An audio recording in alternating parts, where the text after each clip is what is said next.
Money's not important. Well, there must be a legal eagle around here who can help me with some loophole. Miss Bradshaw, I'm afraid that you would be wasting your money. Money that at the moment you can't afford. What do you mean? The police think that all your money has come from fencing stolen goods. So they've frozen all your assets until they prove otherwise. How long is that going to take? It could take several months.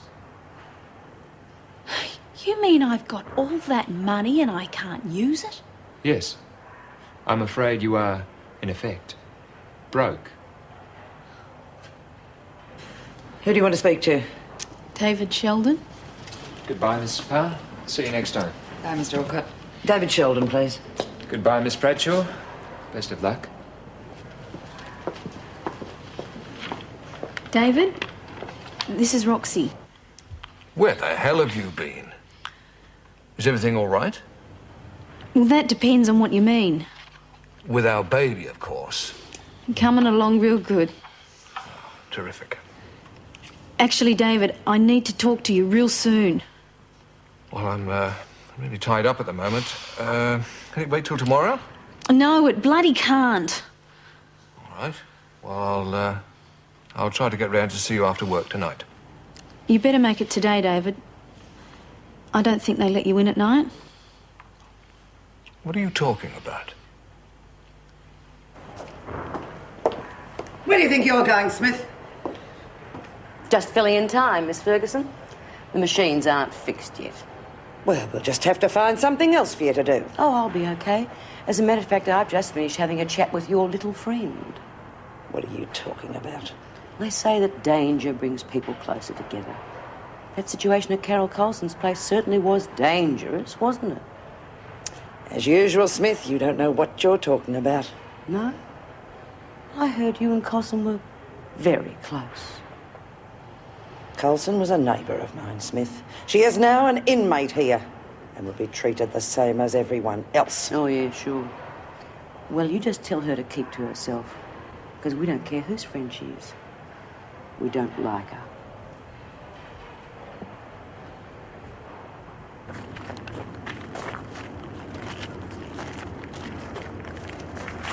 No physical contact. She's my sister. Rules, Colson. How do you stand it? It's not so bad once you get used to it. Oh, I don't think I could ever get used to it. Surely life with Des couldn't have been worse than this. It was, Pam. Well, why didn't you tell us? I tried, but I couldn't talk about it on the phone. It was so hard to explain. You should have come home. What with? Tasmania's not so far away, but we could never afford it. Every time we had a bit put by, Des would spend it down the pub or gamble it away. What are you going to do now? I'm hardly in a position to plan ahead, am I? But what about Chile? Well, I'd hoped that Mum and Dad could look after... They couldn't manage a child? You know Mum's not well. Dad has his hands full just looking after her. But surely they could manage just They for... don't want anything to do with you. I'm sorry. I don't suppose you and Dave could look after her for me. Dave's just got his promotion. It means that we've got to move overseas. Oh, couldn't you take Jilly with you? I'd pay you back as soon as I could. We talked about it before I came to see you. Dave feels that having a child Jilly's age would be detrimental to his career, and I agree with him. We're talking about a child's life. She's your niece. I don't want Jilly growing up in a welfare home. Pam, you're her last chance. Please. I'm sorry, Carol, but we've got our lives to lead too.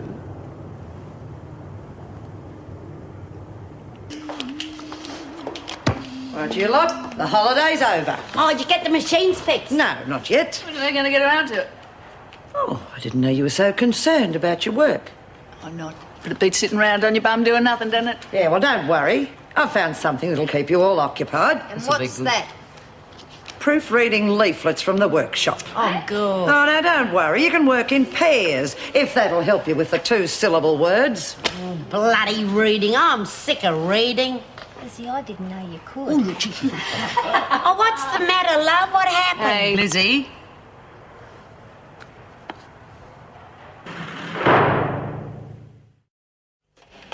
I don't don't believe this. I've called 3 times about those machines and they still haven't sent anyone. No.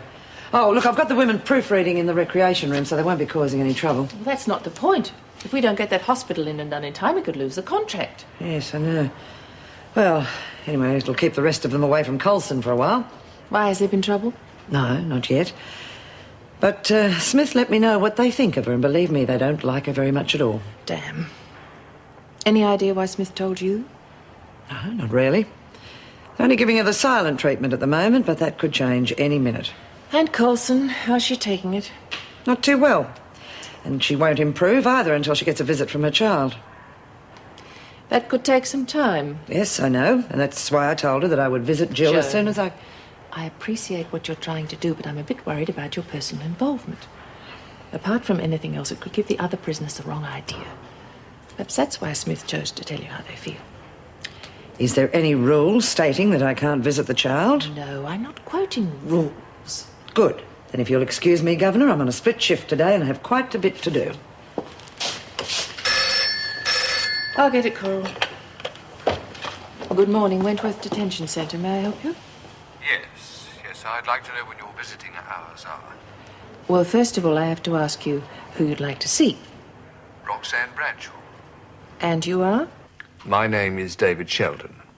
Mr. Sheldon, I'm Anne Reynolds, the governor. Are you a relative? Well, not exactly a relative.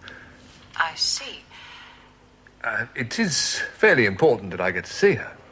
Well, perhaps if you tell me the nature of your business with Roxanne, we can arrange something. It's personal. Mr. Sheldon, unless you can tell me the purpose of your visit, I'm afraid I'll have to refuse permission. Well, I'm the father of her child. I see. When would you like to visit her? This afternoon. All right, Mr. Sheldon, we can arrange that for you. Good. Good, thank you.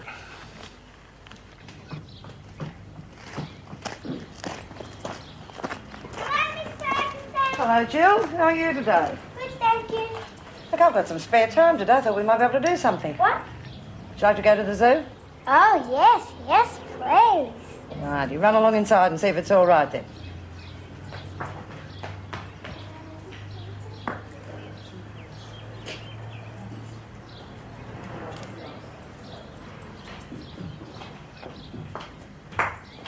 She seems to have adapted quite well. Yes, it does seem that way.